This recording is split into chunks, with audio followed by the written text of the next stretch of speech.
Hi everybody, my name is Chris Judge and I'm an author and an illustrator and I make children's books. You might know some of them, and I really love making books and I love setting myself other projects.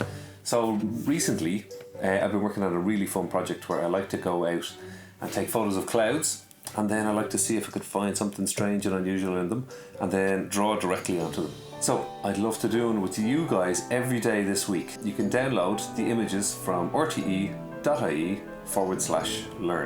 So let's have some fun. So today I'd like to draw an elephant cloud with you.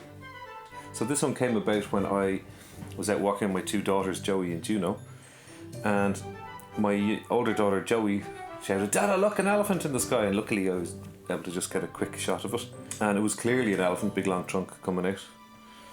Start with the eye here.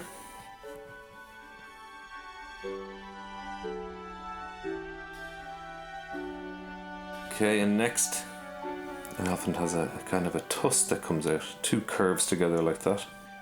As you see me drawing this, you'll notice that I'm trying to do as few lines as possible, so you're trying to let the cloud be the overall shape. And then the less little bits of detail you put in, the better, I think. And then, of course, huge big ear. You can kind of see a shape of one already there. So big ear like that. So just a few lines, these lines representing the kind of the creases along the elephant's trunk.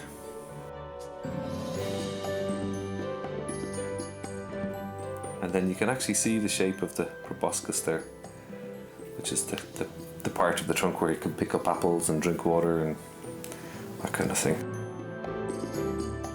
So there's most of the head there, just a few details. We'll add in 1 foot now. I think we only need 1 foot. But now it gives the elephant a huge kind of scale. It's this massive thing in the sky. There's this foot, 3 kind of nails. Up in the sky we might write elephant. I always like to add a bit of text to my drawings. And there's our elephant. Huge big elephant in the sky. Thanks a million for drawing along, everybody. That was great fun. So I would love to see all your own cloud drawings. So look up at the sky, take some photos and draw all over your clouds and send them in to rte.ie/learn. Can't wait to see them.